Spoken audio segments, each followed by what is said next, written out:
Andre Malhotra. Mr. Matt Payne. My guy, what is happening, dog? Good to see you, bro. Dude, I'm so excited to have you on. Hoboken Comedy. That's right. Taking over. Little by little. That's little, right. little by little. Dude, what's even crazier is you had a colonoscopy. Dude, fresh this off morning. the tube, dude. Fresh off the tube. And Fresh you off still the came tube. out to pod, which Yeah, is man. unbelievable. I couldn't miss this, dude. That mean Yeah, I couldn't miss this. You're being too kind. You know, totally could have all the missed this. Miralax prep was for this, dude. It wasn't even for the colonoscopy. You wanted a clean colon for the podcast, dude, not for. Exactly.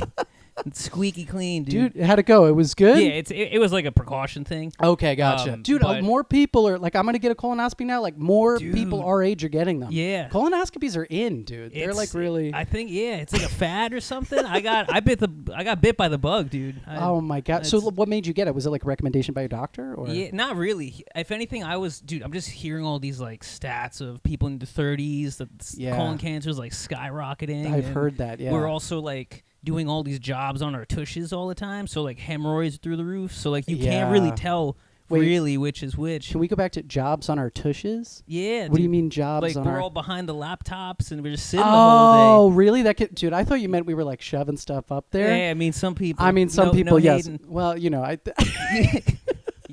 No, that's so... I didn't realize... Okay, that makes sense. So...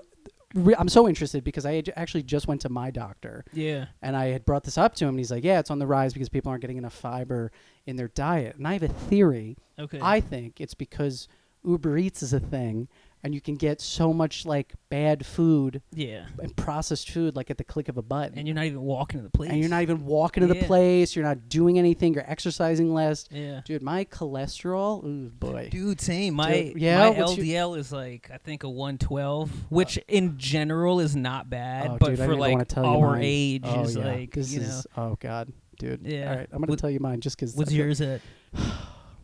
Dude, it's bad. Dude. Okay, so regular range, right, is around 112 is high. Yeah. But it's not. It's like moderately high. It's like moderately high. I think you want like under 100. Yeah. Dude, mine was 239. Bro, off the charts, dude. Let's go. Tapping me up for that? Yeah. No, dude, it's bad. It's really, dude, you know what it is? I think it's one, horrible eating, and then two, I've also... because I'm so busy with the podcast, working on the solo show and everything, like I just sort of put my health by the wayside. And like I feel like it's tempting to be like, all right, I'm going to focus on comedy and work, and I'm not going to do anything else. I'm not going to take care of myself at all. And what I realized is like I used that as an excuse to not do stuff and to not take care of my health. It wasn't like I was trying to take care of my health and do that, if that makes sense. Yeah. Do you ever find that's hard to balance? Dude, 100%. It's like you can't. Ideally, you want to be healthy. You want to be in a certain amount of shape. Yeah. You want to also do what you love, whether it's comedy or some other, form of an art or something. But like, you can't really pick them all. You have a social life. You have, work and all this, and you can't. You got to balance. That's and the thing. Sometimes, like, if you're working on something, sometimes the focus is like, all right, we got a show in a month. Let me focus on that. We got the podcast. Let me focus. So I think like I get lost in this too, where I'm just so focused on what's the next thing that I'm willing to compromise the long-term stuff. Exactly. And then it's like, okay, finally that's done. We can get back to this.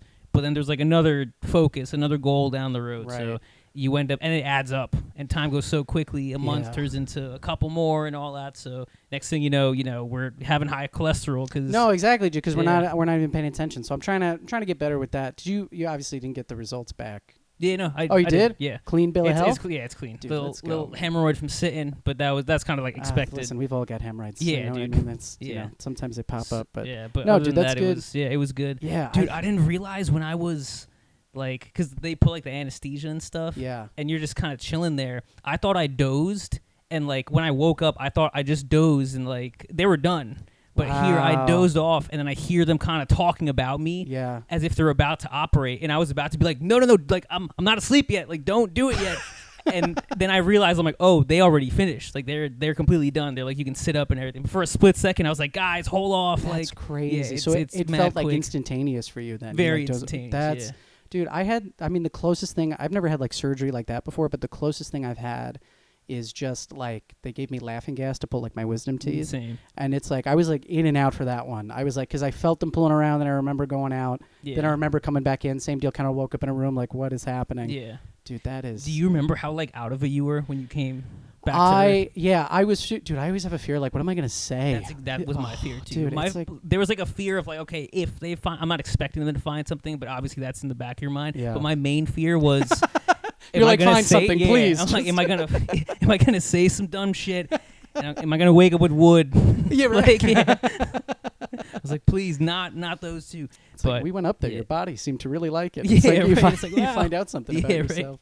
No, dude, I'm so happy that's like clean bill of health. Yeah, now, man. I've also heard for colonoscopies, they give you like this liquid where they like clean you out the night before. Yeah. How was that experience? That is, apparently it's not as bad as it used to be. Okay. It used to be like a multi-day, yeah, like fast and just flushing.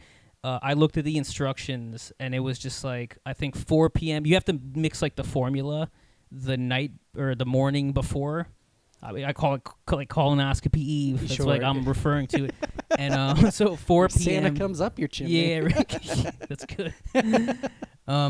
But yeah, so you don't eat for the whole day. They say like drink just liquids, no colored liquids. So like clear Pedialyte if there's like Gatorade. Tough. Gatorade. They recommend Gatorade, just not like the colored ones, which is pretty much all of them, unless you're doing like you do like the Propel or like Ice or one of those. Yeah, dude, I loved Propel. Dude, that was my thing. Oh, I miss Propel I felt much. So healthy. It just seemed so clean, even though it was just like sugar water. Exactly, dude. Yeah, but you felt so good. Yeah. It was like, the lemonade. I'm sorry, go ahead. Yeah. Continue. No, dude, you're good. But yeah, so they're just like hydrate, and then 4 p.m. start taking like 2 Dulcolax like tablets, and then mix like, it's a lot, dude. It's a gallon of like Miralax, so you have to do like, what was it, 16 scoops? That's like 17 grams each. So, and then it's like, okay, take the 2 pills. 15 minutes later, you drink the Miralax, and you do that for every 15 minutes until like the bottle's done. So you have to drink a gallon in like, so you're breaking it up like 16 times essentially. My God. Yeah, so the hardest part of it was just like, because it takes a couple glasses for the system to get going. Yeah, Once that happens and you're on the toilet, like that, the flushing part isn't the greatest, but it's more like you feel yourself losing nutrients because you're getting dehydrated by the minute. So you're just like, every glass you can feel the nutrients leave you. So even though you're full as hell because you're just stuffed with liquid, it's important to get like, so I just had like the clear Pedialyte that I was trying to sip throughout. And you feel like almost immediately better. Like after a couple sips, I'm like, okay, I'm feeling a little bit. But it was like, it was pretty much like a hangover without like the anxiety and like pain, but just like that dryness you feel like the morning after. I refer to it as a colonoscopy is like a reverse hangover, because the day before you have the shits and then you wake up feeling like, and you feel great. Yeah, exactly. So it's like the anti-hangover. No, it's good, and it must be just amazing to have that peace of mind that like it's all good down there, especially with like everything going on. You encouraged me. I got to make my appointment like after this, because I remember talking to my doctor and he was like, go see the guy, the gastro or whatever. Really? So he recommended it? No, he didn't recommend it. He said it's like, I can do it, because I had a friend. His name's Matt Kasabian. He was on this podcast as well. He had ulcerative colitis, so he had an ostomy bag for a while too. Okay. And just be aware. And I don't know, does colonoscopy like scan for that sort of stuff, or is it just cancer? I would imagine they would be able to catch ulcerative colitis, right? That too. But it was basically just to be like, because I'm a little bit of a hypochondriac. Same. Yeah, because it's just like I always think I have cancer or something like that, or I'm slowly dying. And dude, there could be like one symptom that might be anything, and you go to WebMD or whatever, and that's the first thing I see is like, what's the worst case scenario of this? Yeah. And there's always some symptom that just could be something else. And if it's like a cancer, if it's like some disease or something, I'm like, holy shit, let me look out for the other ones. Then your mind starts playing games, and then the worst thing now is ChatGPT to like with medical symptoms. Have you asked it? Dude, all the time. I'm like, it's so bad. I ask ChatGPT everything. But and here's my rationale. I know it's like bad for the environment. We should be Googling things. Google's Gemini. So like whenever you Google something, it just gives you a ChatGPT answer. Yeah. Right? So it's like it's unavoidable at this point. But I was like, I remember, it's so funny too. This is how much of a hypochondriac I was. I woke up Friday or Saturday, I think, sometime this weekend, and I was fried. I like had no idea what was going on. I was exhausted. Yeah. And like I was like, I must be dying. Like whatever. And Taylor's just like, dude, you could just be run down or like have something. And I was like, No, it's definitely something. Yeah. Which isn't dramatic, but yeah, dude, it's some days are like that. You kind of wake up and you're like, I'm not feeling it today, and you run to Google. Like I'm somebody who never has headaches. Headaches are so common for everybody, and I'm just dude, lucky. I have a headache right now. Yeah. It's probably because of me. You. No. I knew that's where you were going to. I was like, no, that's not what I meant. No, dude. So like, I never get. I also don't drink like caffeine, and I know if you don't. Oh, you don't drink caffeine. No. You're so a psycho. What do you do? How do you go through the day? What do you wake up to in the morning? I'm just sleepy all fucking day, dude. That's great. Did you used to drink caffeine and now you don't? No. You just like never every did? now and then I'll have like a tea that has like a small like amount, but not like something. for that. We have green tea with mint too, if you want. Oh, nice. Yeah. Would you like some? Maybe a little bit. Maybe a little bit. All right, you keep me posted for sure. But yeah, no, I'm just not a caffeine dude. I try to just get up early and like I try to exercise as much as possible. That's a good one. Most days it happens. Yeah. You know, some days every now and then I'm like not feeling it, but I try to exercise, and that for like a couple hours you are wired, you're good, but then a couple hours later it's almost like the crash from caffeine, because your blood is flowing, your heart's pumping, you're in a good mood, and then after a little bit, depending on like how hard the workout is too, sometimes it'll just 2 o'clock feeling. Dude, it's the 2 o'clock or the 3 o'clock that gets me, that I always need caffeine and stuff. But also, it's like, I want to be a morning person in the worst way. Yeah. And I can't do it, man. Same, dude. It doesn't help in my case because Taylor, my fiance, is not a morning person, nor will I actually am envious her in a way, because she has no desire to be a morning person. She's like, I know who I am. Yeah. This is what my life is. I'm gonna wake up when I want to wake up, and then I'm just knows what she wants. Does what she She's wants. Not like, I feel like I'm a fraud wanting to be a morning That's person, what it and is, I'm just man. like, yes, I'd say 50-50 I am, but not to the point where like I want to get to the point where I'm waking up on my own at like 6 because it's like a Saturday and Monday through Friday is just the routine, right? Which I used to have at some point, but you got to balance everything also. That's the thing too, and the hard part for us is we're out late at night, Yeah. right? So it's like a lot of times we'll be getting home maybe like 1 or 2 in the morning. Like I think you and I just took the bus back last week, and we got back. I think it was earlier. I think it was like 11:30 for us. And that was like not doing that mic. Yes. That Oh we my were god! gonna Remember do, we were on the wait list. Yeah. Oh my god, that was packed out. Yeah. But yeah, so like we'll even get back super late, or like 11:30 will be early for us. By the time you get home, you have something to eat, you're ready for bed. It's like And the things with comedy, so much is like spontaneous too, where it's like, hey, let's hit this show, let's hit this mic, or sometimes you get asked like a last minute spot, or just like hey, there's a mic that's around the corner, let's try to hit this up. So totally, you got to be like flexible for that too, where like you got to be aware that the next day might be affected, but it's something we just kind of have to do. No, 100%. And you're bringing up something I actually wanted to get into, which is I was thinking too, because I always try and start the episode with like how I know the guest or like everything like that. Dude, I don't no, I do remember how we met. Wow, I've been thinking all day, and it just came back to me because we first met. You came to a show at the bookstore, where we usually record this podcast, but we're in my apartment. I feel like this is like, when a couple is like, do you remember our anniversary? And the guy's like 6 months off, and the girl's like, no, that's not it. You're like, no, I fucking came to a show. No, you came to a show, and you said it was your first comedy show. It was. I went to a couple before in like New York comedy. It may have been like my third or something, just in general. It was like early on discovering. Yeah, I think I went to one maybe not even a year before that. For some reason, I like never went to a comedy show. That may have been like the first or maybe second or third that I went to. I do remember going to New York Comedy Club, but then when I found out there was a bookstore show like around the corner for me, I'm like, all right, let's go check this out. It's local, support local, people and all that, and it's around the corner. We don't have to take the path or anything, so let's go check it out. And then we met again after that, because when was that? That was a couple months after. Oh, I was taking the Buddha class. And it was like, because they gave you like some mics to like practice your stuff for the like was last show. Was I hosting those at that point? You were hosting at St. Mark's. That's what it was. Oh, yes, with Josue. Yeah, yep. Oh, yeah. Josue Reveles, another hilarious comedian. Go check him out. Josue, dude. He's great. But yeah, so it was you and Josue. And I remembered you from the show, and I was like, "Dude, you're the one, that ran the Hoboken bookstore." And from that, we're like, "Yeah, dude, like, let me know if you're around. Let's hit mics." And stuff. Now we're the only two comedians in Hoboken. No, I'm just kidding. There are a lot of other wonderful comedians here. Well, it's cool, man. We're like getting a comedy scene out here, which is pretty cool. Yeah, like we're doing the bookstore show. You also have some stuff in the works, And there's like shows popping up all over. Yeah, now, man. So we're really doing it. Comedy in this side of the river is starting to get its own scene. Yeah, man. It's getting it pretty fast. I you're know. Starting to see pop up things like here and there. I know, and it's so funny because like I talk to comedians all the time that come here to do the bookstore show and like other shows. They're like, dude, I love Hoboken. It's like the best kept secret of like New York. Shit on Jersey. Dude, I'm not going to Jersey. Once they come to Jersey, it's That's like, right. This ain't too bad. I used to have a New York license. I'm going to tell you what. I like my Jersey license better. That's right. I like that it says New Jersey. For real? You had a New York license? I did have a New York license. Was it your fake ID?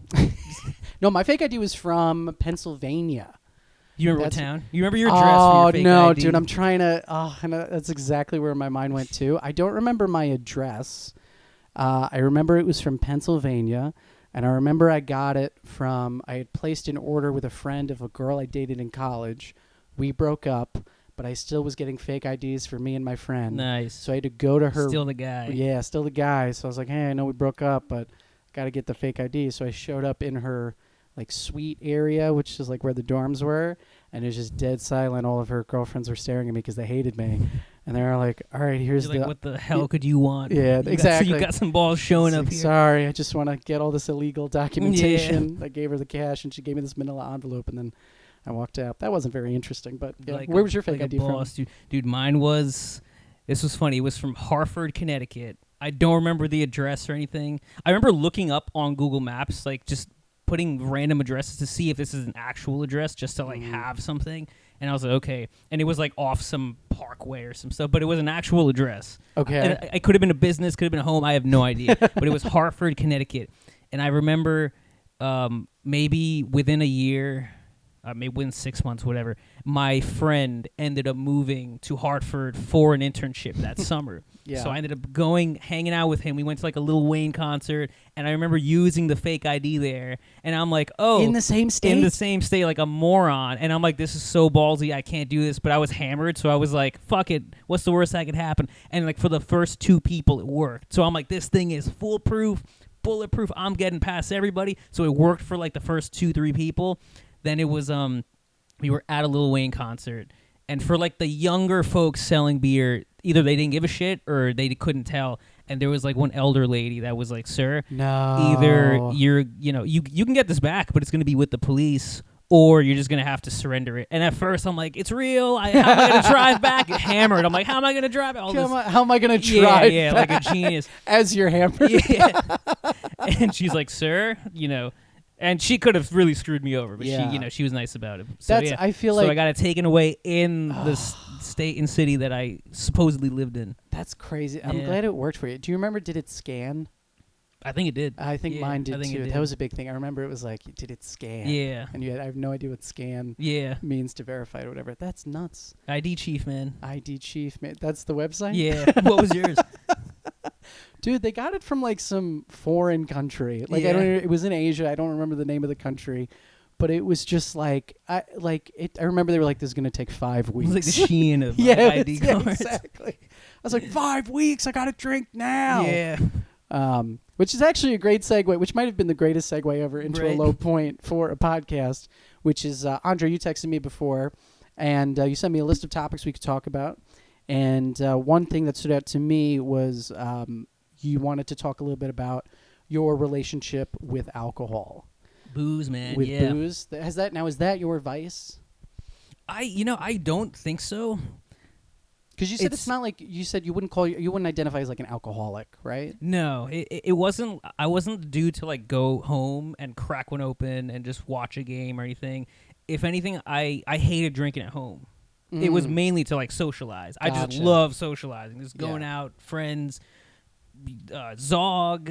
Are you an extrovert? I'm a little bit more introverted now, just because not being like out and about and like drinking and all that. So I'd say it's toned down, but I think I'm more of an extroverted person than an introvert. I do like my alone time a lot, but I also have to it's like a phone battery. You charge it once it's 100%. You gotta unplug it and consume it. Sure. So it's like once I feel charged, it's like, all right, let me spend this battery and all that.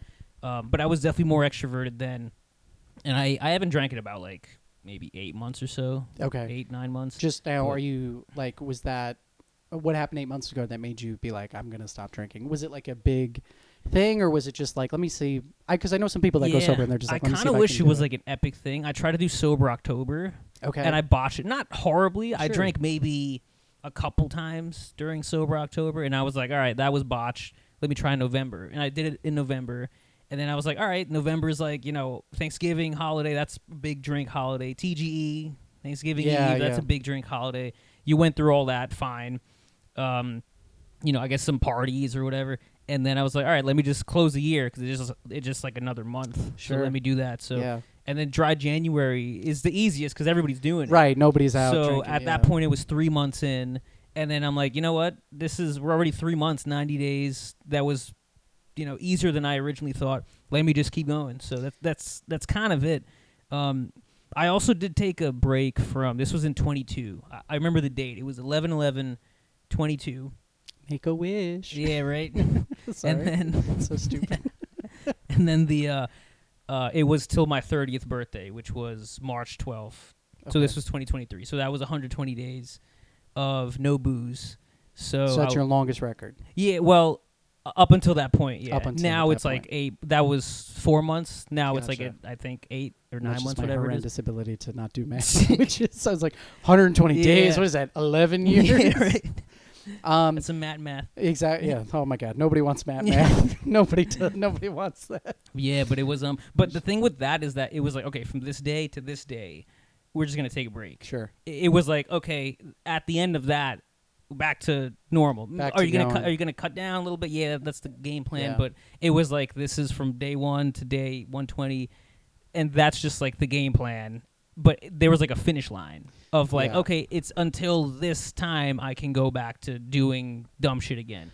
Whereas now it's like, maybe if there was a huge reason or a huge story behind it, I would have been like, this, I can never do this again. Sure. I'm like open to doing it again. It's more the streak that's just like, I know, I've you done want it for to keep so it alive. long. Yeah. I've gone to like weddings, holidays, birthday, everything you could possibly name without booze, that at this point it's like, well, what's going to break the streak, if anything? Right. So, and I want to get into like more of like the relationship and like with alcohol and like what you were doing and stuff, but I have heard from so many people that quit drinking that they feel amazing. Yeah. Like, have you experienced that? I do like not waking up like hungover and just groggy and the hangxiety and all that. Oh, the anxiety is the worst. It kind of sucks. I do feel good, but there's still more like, I don't know. I thought I'd feel even better, if I'm honest. Because a lot of people are like, oh, it's like mental clarity. You just feel clean overall. Then again, like, alcohol is not the only thing you consume. You can quit alcohol. And a big thing I know is pretty common with people that like cut cold turkey is that their sugar cravings go like through the roof. Is that true? I didn't know that. Because alcohol has like a lot of sugar there. Oh, that makes sense. Yeah, so your sugar cravings go through the roof. Wow. And I remember the first time I did it from 22 to like my 30th birthday, my sugar craving just skyrocketed, and I'm like, what is this? Wow. Like, how I was never a sweet tooth and never had a sweet tooth. I was never ordering dessert at restaurants. Yeah. Never have a pint of ice cream or anything. And here I am, like that guy now that's just craving sugar, always having like a candy bar at home. And I remember looking it up. I'm like, oh, that makes completely sense. That did that? And again, I don't want to call it addiction because it's not that, but that craving. Did you find that like it had moved over to sugar completely now, or was it just like I guess like you were always in control, but in other words, like where you're just like, oh my God, I need candy like right now or anything? Yeah, I mean, I was more in control than I guess. Yeah, I was in control most of the time. There was those nights where I'm just like, what the hell is happening? Like, dude. And sometimes the issue is like you get used to actually functioning normal. That sometimes like in college and stuff, you have those stupid nights where like how'd my shoes get in the dryer? And the ones like in some other room, like you have those like dumb stories, but a lot of times you like don't remember, and everything is normal. My clothes are hanged, everything is spotless clean. Like I'll even clean up after myself after coming back to the apartment and all that, and I'm like, this is actually pretty good. Like this is cool. So it's like I would trust myself that even no matter how slosh I'd get, somehow, even if I don't remember, I'd be back home like safe. With every now and then something would happen where I was just like, what? Like how did this happen? Yeah. And I think one of those was, so this actually happened after the first like break of booze. Okay, gotcha. So you're how old at this point? 30. Yeah, 30. Okay. This was maybe around this time 2 years ago or so. 2 years ago, okay. After your first, the 120-day break. Yeah, so, which was crazy because, like, your body, the tolerance goes down. And then once you start drinking again, it's just like, you're a lightweight, of course. And everybody's, well, I can't speak for everybody, but at least mine was, okay, we know how good it feels. Let's kind of tone it down. You can drink if you want, but, like, let's tone it down. Sure. And at first, you do a great job because you're fresh off the, off the clean, however long that was. But after a while, you slowly get back into what was happening, and you just get slaughtered again and, just getting hammered. So at one point, I remember it was like a several-day bender, and one night we just, like, went out drinking, like, nothing crazy, and the next morning we went golfing, like, really early. After that, we went to, like, a concert in New York, so the booze just, like, kept flowing. After that, we hit up some bars in New York. After that, hit up bars in freaking Hoboken. So we're like, 6 venues, like, different drinking instances for the day. In a row. Yeah. Starting at like 7 in the morning. And I remember we ended at the Shannon, which is like 2 blocks from my place. And I was walking home. And the next thing I know is I wake up and I stand up and I'm on the sidewalk. Yeah, it's 6 in the morning. I'm on the freaking sidewalk. So you didn't even make it home? I didn't even make it. I think I sat down for something. I forget what it was. I somewhat remember sitting down. I don't know if it's... I have no idea why. And just like the next thing I know, it's 6 in the morning. And I stand up, and I don't even for sure know if I was like... I could have just been sitting there, like, awake. That could have just been like a blackout thing. I could have been asleep. I have no idea. But the first thing I remember is I stood up, and it wasn't until after I stood up, I'm like, I'm not home. Like, I am. Oh my God. This is shitty. So, that was one where, like, and then the next day was just awful. I went to a Yankee game the next day. Dude, get out. And you went out after that? I went to a Yankee game the next day. I drove to the Bronx, and I have never. It's like Mega Horn Day at the stadium. Dude, it was. Everybody say on 3. I was just like, holy shit. And I remember driving over there, meeting some people, and was just like, the anxiety's through the roof. I started to feel like, when you're like leaning on your leg and your foot falls asleep, or you do the same thing with your arm. I felt that feeling just like without that happening. Yeah. I just feel like tingles like in my fingers, my toes, my mouth, everywhere where like where the blood flow isn't going, even though nothing is like, pushing down on it. So I was like, this fucking blows. So oh my God. But was there ever a previous time where like something that extreme had happened, or was that's like the most extreme? There was one time I was really hungover for a wedding. Okay. And same thing. It was like a multi-day bender. Yeah. The night before, same thing, golf, everything from 7 a.m. to like 2 a.m. just straight drinking. And then for the wedding, I was just not there. I was like, man, this is... Yeah. And I felt shitty because it was like one of my best friends. And I'm like, come on, man. You got to... I have a wedding story like that too. Yeah. I've told it before on the pod, but the short version is I'm a fiend at welcome drinks traditionally. I can see that, by the way. Dude, I'm so... You're a great host, dude. Dude, I appreciate You're the host of the party. Well, I'm just so excited because it's the first night everyone's there. And like, there's so much energy. I'll pound drinks. And the problem with me at weddings, and my fiance knows, is that I've never been a problem or anything at a wedding. But like if there is an open bar, I cannot stop. Yeah. And it's like I need to work on that. But there is a threshold where I will reach and I'll be like, okay, I will just keep going and drinking and drinking and drinking. It's hard not to, dude. The music is pumping. You're seeing people you haven't seen in years. Well, that's the thing. And you just like, you lose control after a while, and just in the sense of like being able to make good decisions. And I know we're not saying anything like, revelatory here, like or anything, but I got so drunk at welcome drinks that I woke up the next day and I was hungover, but I was still like functioning. So I was like, all right, let me go for a 3-mile run and sweat out the booze. So me and a few friends like went, and the short story is I got dehydrated, I had to go to the emergency room. Dude, I missed the wedding. No. Yeah, and then I showed up at brunch the next day, like acting like nothing had happened. Yeah, like, hey, everyone. Yeah, I was like, hey, great party, right? Yeah, so they didn't know, which was great. That's exactly what I wanted, and they found out after. But oh, really? Yeah, because I didn't want it. So you I didn't kept want your it to be a cover thing. until I did. How my they friends, find out? So my friends at the wedding kept my cover beautifully because they were basically, the couple was like walking around. They were like, hey, where's Matt? We're gonna do the high school picture. And then my friends were like, all right, let's take the picture. You know what I mean? Like, just rolling with it. Yeah. So they had my dinner too, which was good. It didn't go to waste. They were like, your steak was really good.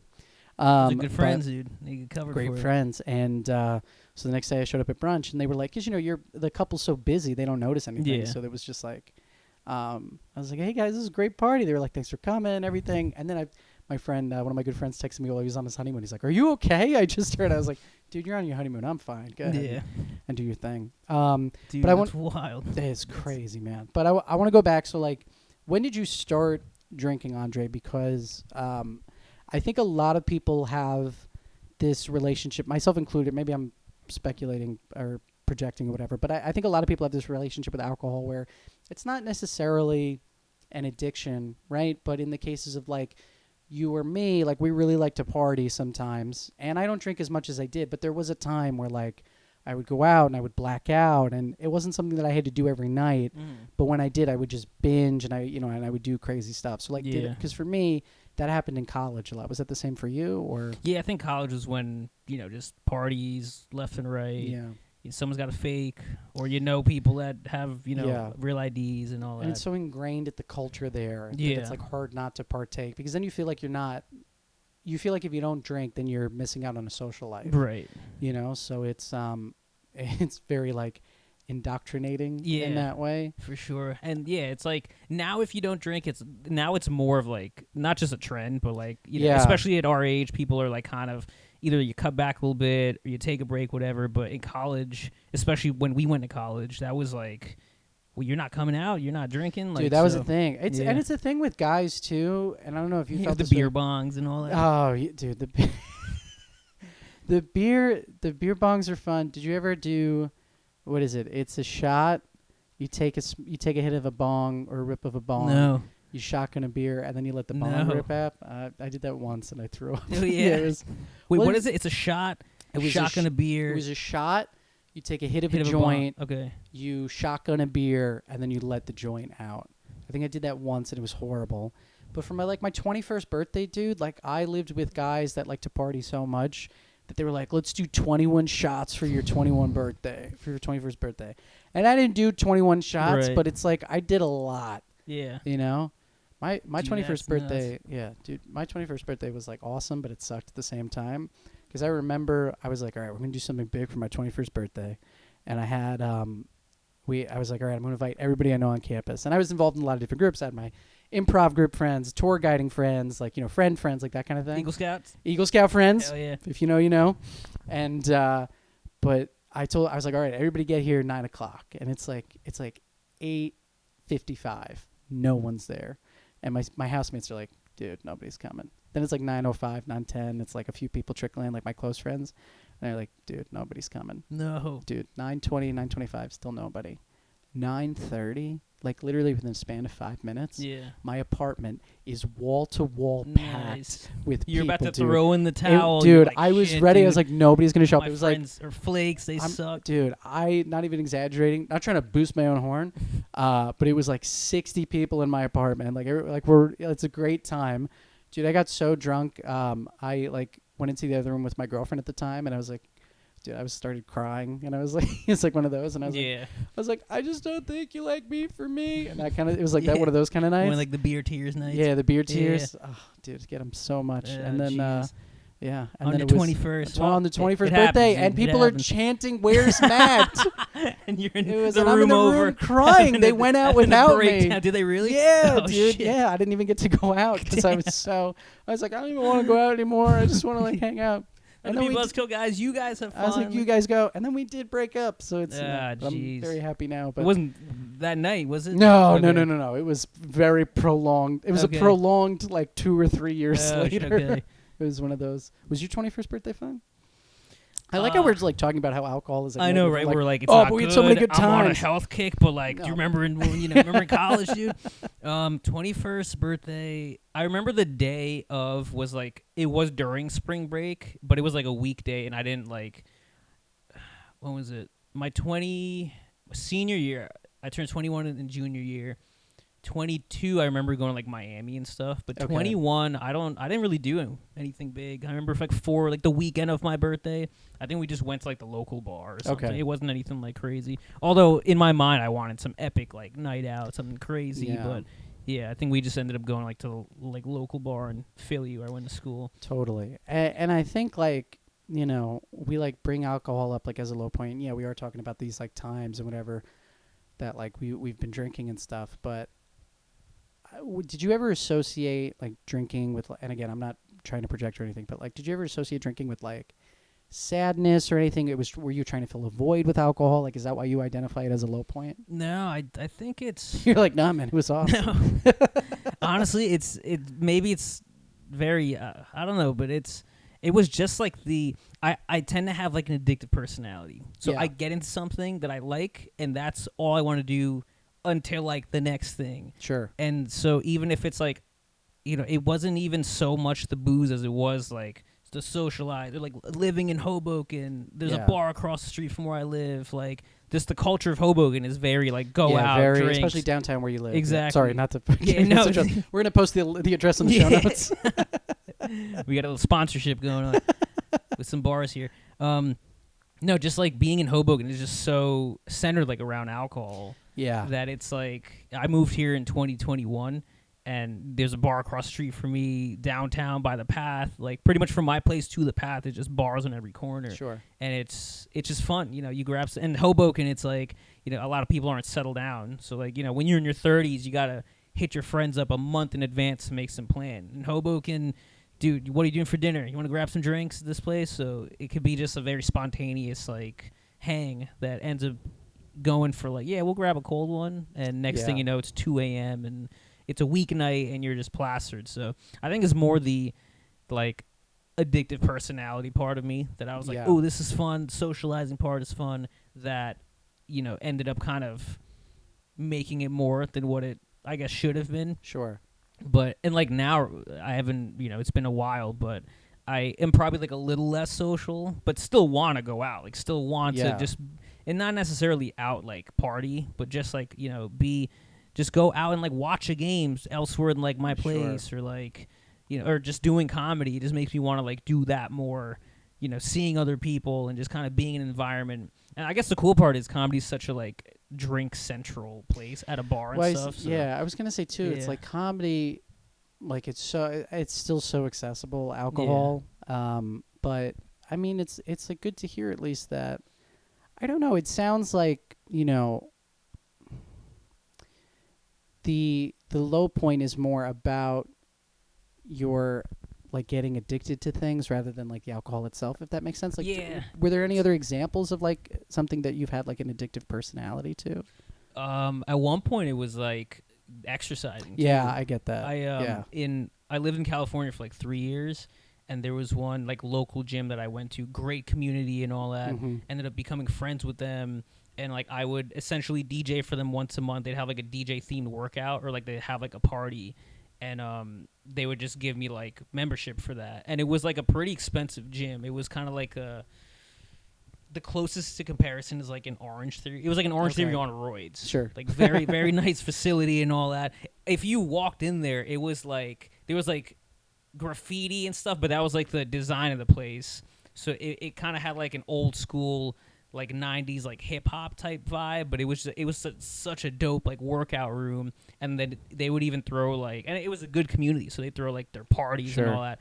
So I was like, hey, I could DJ for membership. So pretty much I was using my DJing to like membership or to go to the gym, and I would do that like as much as possible, probably like 6 days a week, sometimes twice a day. And it was fun. You feel great, but at some point your body like has the wear and tear. Yeah. And I was also younger. I was 24 at the time. Now I'm 32.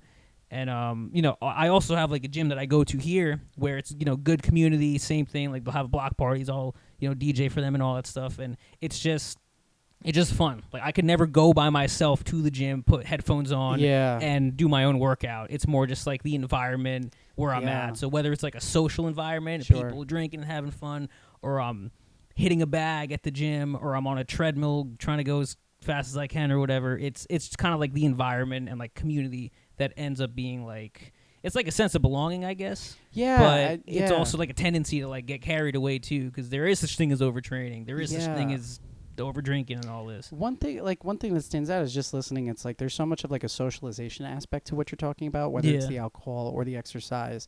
Do you think you found that in comedy a little bit more? So it's like, do you think it's like almost kind of like taken the place of that for your addictive personality?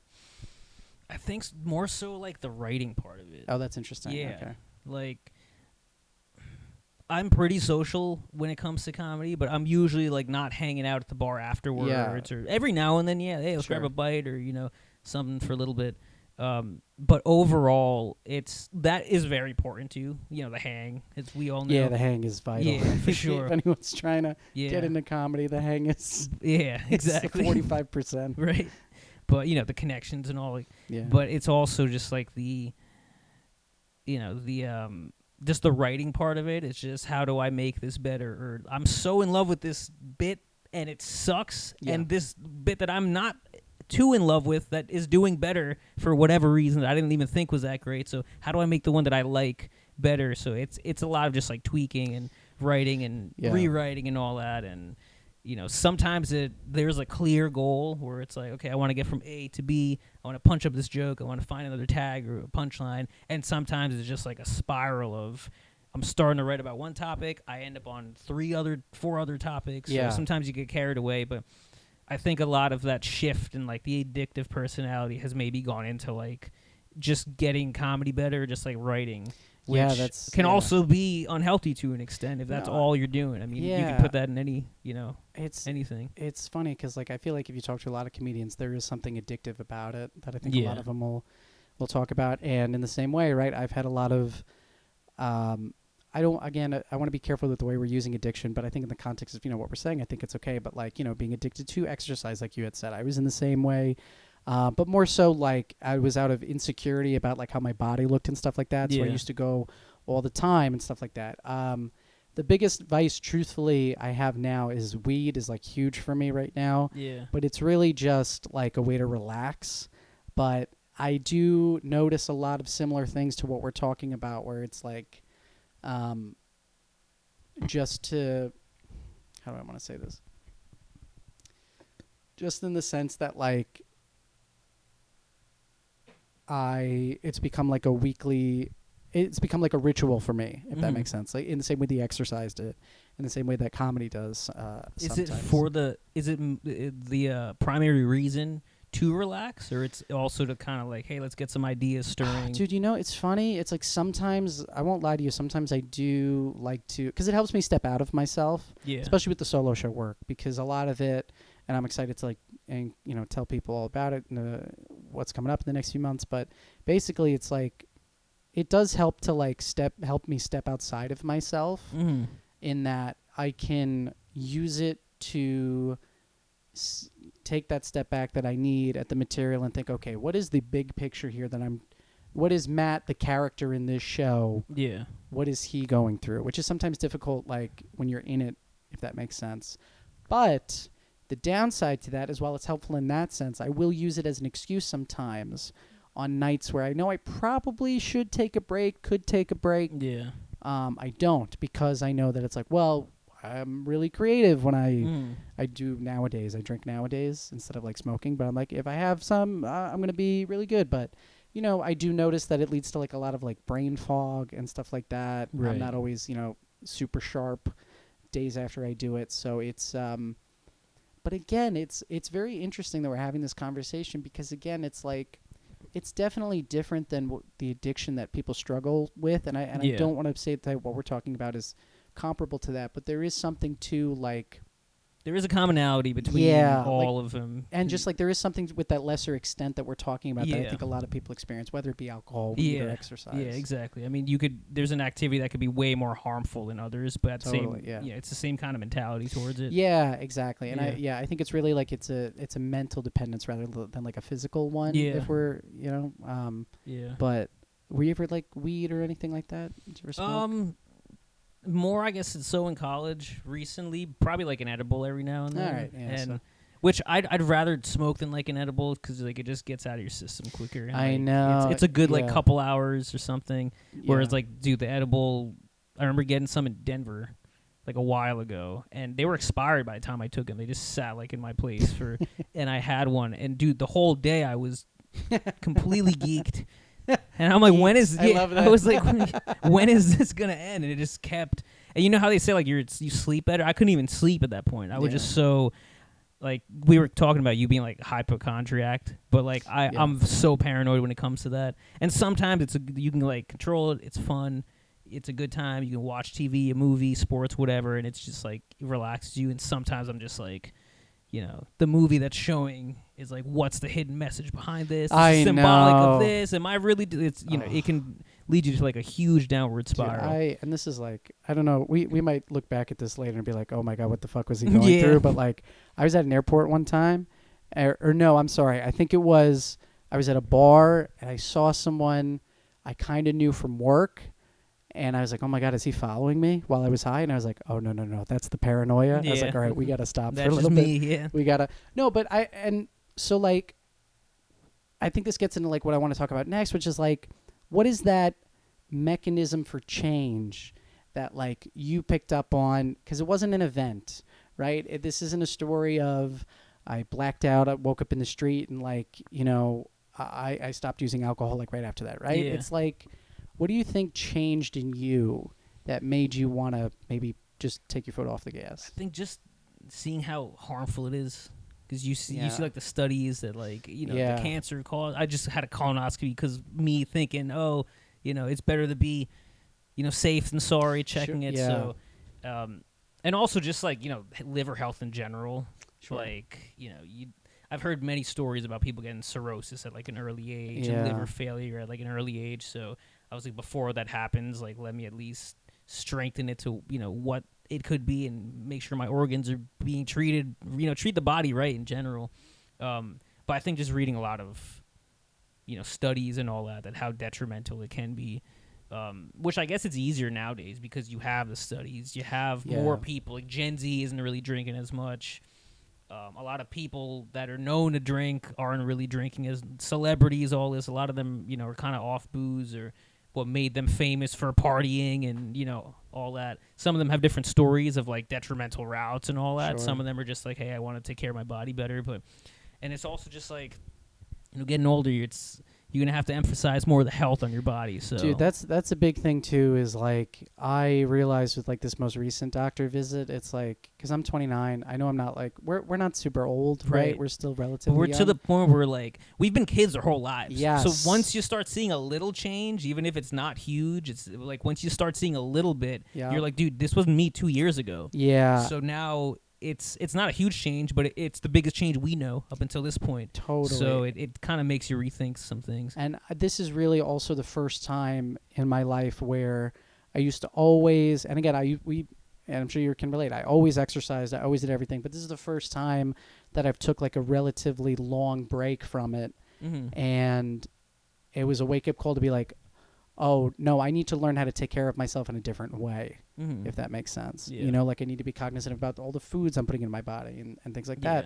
Going to these early screenings for colon cancer, that kind of thing. Yeah. Dude, that's another part of it, just eating. Eating in general is it used to not be as much of a, I don't want to call it a vice, but like, just the emphasis on, dude, it's so accessible so good, now. bro. Yeah, and we talk about our addictive personalities, right? Yeah. I mean, for me too, I think, did you ever have that with food? Did you ever have like? I probably have it more now than any really time interesting. else. Where it's just like, okay, this meal I can pig out, and tomorrow diet starts tomorrow. Yeah. And every now and then I'll have like something like an alternative, better option. Right. But overall, it's like, dude, are you really gonna miss out on the burger at this restaurant? But how many times does that happen? That burger looks so good. Yeah. You're really gonna miss out on the pizza. How often do we come here? It's almost just like me reasoning with myself for this time I'll do it. Next time I'll be, I'll choose like the salad or choose just like a better option. And I don't want to say it never happens, but it doesn't happen as often as it ideally should. So I think a big shift that a goal I'm trying to get to is just eating better in general. Like the booze, okay, we cut that. Yeah. Let's, focus on the other things we consume that can be just as harmful, frankly. Yeah. Same here, man. And again, we come back to like, think about the accessibility of food right now. It has never been easier in the history of humankind to have processed food show up right at your doorstep. Yeah. All at like what seems like a click of a button. Yeah. And it's so tempting, especially when we come home, we're tired, we don't want to cook and stuff like that. Dude, and the thing is, it's kind of shitty how expensive it is, but that's also a reason to be like, should I really be ordering 2 things for like $50? Yeah. If it was, imagine if it's cheap, there'd be no stopping. There'd be no reason to stop. Yeah, man. If you could get like a snack wrap or something or like a snack wraps or something for Crunch like Wrap Supreme. Oh, dude. Cinnamon rolls. Oh, the Cinesticks or whatever, Domino's. Dude, this hurts. And it's like... Yeah, let's go down a fast food. We're just talking about how bad it is. We're trying to do better with our bodies. What's your favorite thing? Have you... literally... Have you ever, like, got or ordered Uber Eats or something like that? All the time. Well, no. Have you ever tried it? No, but have you ever gotten it and it just doesn't hit? Dude, yeah. That's the worst feeling in the world. And my girl, we got, what did we get? She wanted bubble tea. Mm-hmm. We got bubble tea. This happened 2 days in a row. We ordered bubble tea for one spot, and it like one of them, the driver spilled it. So we ordered like 3 drinks. The driver spilled one, so we were down to like 2. All right, we're good. We're back. We're back? All right, cool. We're back, sorry.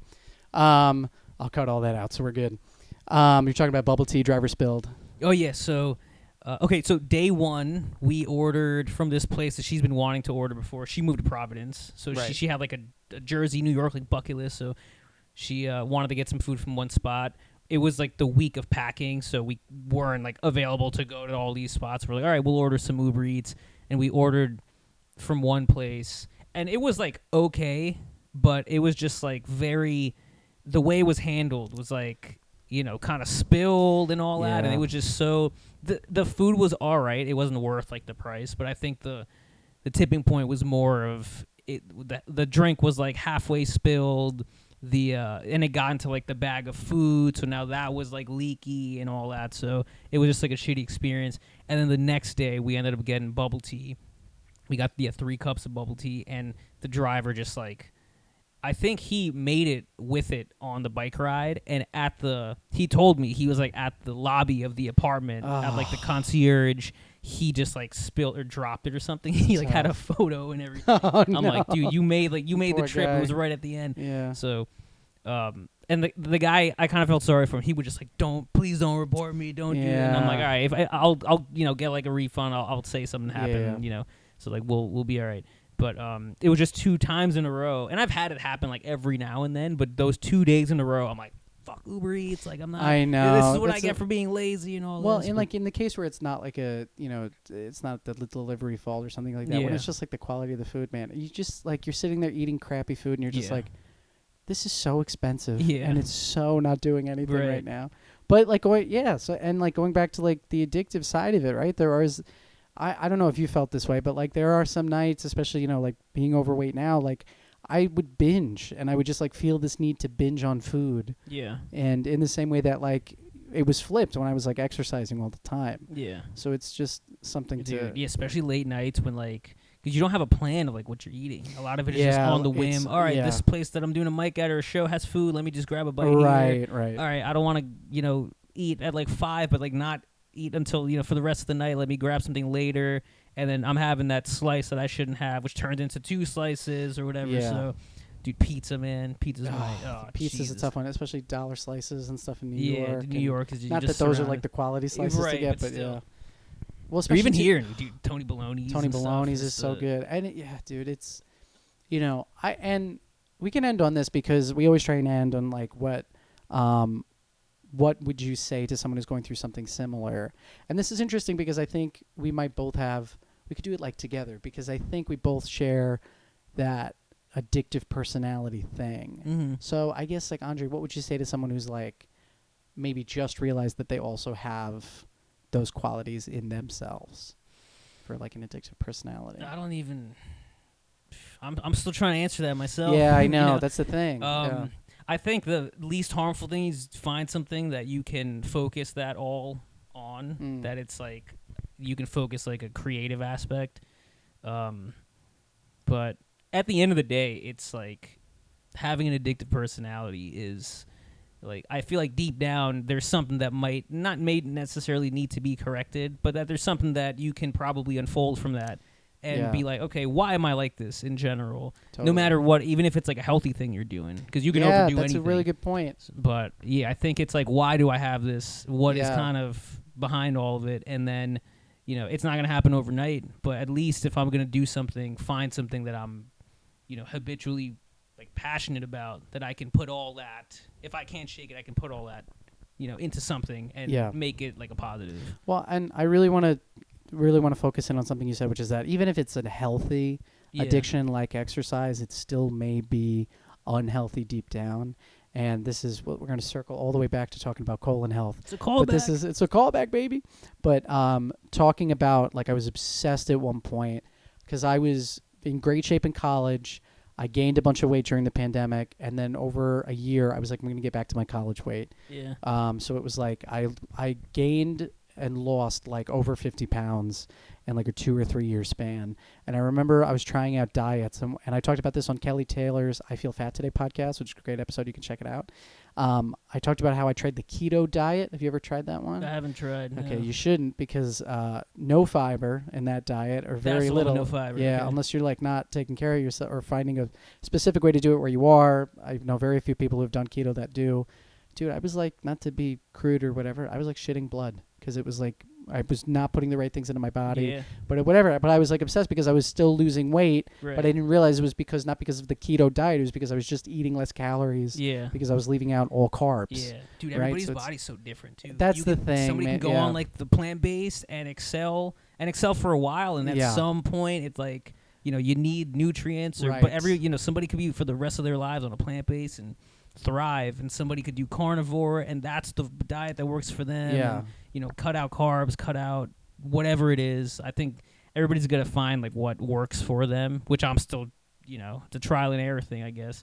But like my one coworker I used to have, he said, he's like a pretty big dude. He works out all the time. He said at one point he was like peeing tomato juice because he was putting too much protein, and it was like something in the whey protein that was causing his kidneys to just like be squeezed. Yeah, he was like, dude, my kidneys were messed up. Oh my God, that's terrifying. Yeah, and he was like, dude, is this a sign of something else? And turns out it was like his kidneys weren't in good shape, but they weren't at the point where they were like failing, or like it was something death like threatening. Yeah. But it was and he found out it was like the whey protein he was using had some, I guess, chemical in it, or some thing that he was like allergic to, had a reaction, and he was literally like peeing out blood. And he was like, I'm thinking I'm healthy, I'm thinking I'm working out all the time, lifting, running, everything, and something like that could pour it over. Well, that's the thing. And we go back to because my mom's a nurse, my brother's a nurse, my brother's a doctor.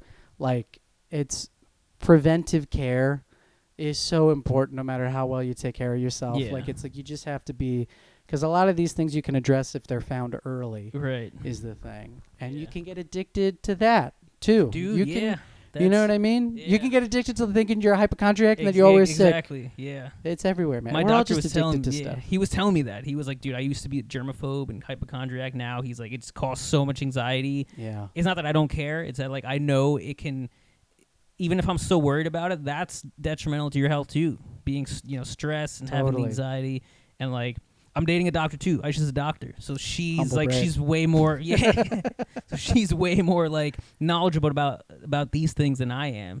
So you know, it's good to have somebody to talk to about all that stuff. And like, hey, does this have any validation? Am I just being hypochondriac? Is there something? It is so much more of an advantage than it should be in this country to have a relative who's a doctor. Yeah. Because like you can just talk to them, not relative or significant other, right. but you can just have them on dial to be like, hey, what's going on? Do I need to see somebody about this or whatever? And it's really paid dividends. So if you can, convince your siblings to or significant other to become a doctor. Also, you get to just flex on me like that. Like, no, I'm just kidding. Hey, well, that's because of you, dude. That's because of your bookstore. Oh, that's right. You met her at the show. That's how. Oh my God, I forgot about that. Yeah. Yeah. So long story short, you were performing or no? Yeah. I was just gonna go. It was like one of the Thursday night shows last May. And I remember last minute you were like, "Hey, dude, you want to do some time?" And I'm like, "Yeah, sure, let's do it." And she was in the crowd. She followed me on the gram after a little bit because you always post like the comics, you know. Hey, if you want to show some love, you like them, follow the comics. So she followed me, and I thought she was cute, so I just started DMing her. And I had no idea that's where because usually from comedy, there's like some mutual following on the gram. So I'm like, how does this girl know me? And the last picture was from like Pennsylvania, from some like talk that she did in Gettysburg. So I'm like, how does this girl know me? It can't be through comedy. And then I started talking to her, and she's like, yeah, I went to the bookstore show, and we started talking, and we've been let me tell you something. Ever since. People fuck at that show. Yeah, bro. Okay? That's not the first time. Not the first time. Not the last. Yeah. We had Sam Frank, who's another great comedian. I'm gonna have him on the podcast at some point. And he picks up. He's done the show twice. He picked up 2 different women. He's 2 for 2. He's 2 for 2, man. Yeah, it's just like he's also an author, and it's like the bookstore. I get it. It's the perfect situation for him. Yeah. So he's just trying to, you know. Dude, if you're single, or if you want to spice things up in general, that's right. Go to this guy's show. Yes, coming to this show will also spice up your sex life, your relationship, your career.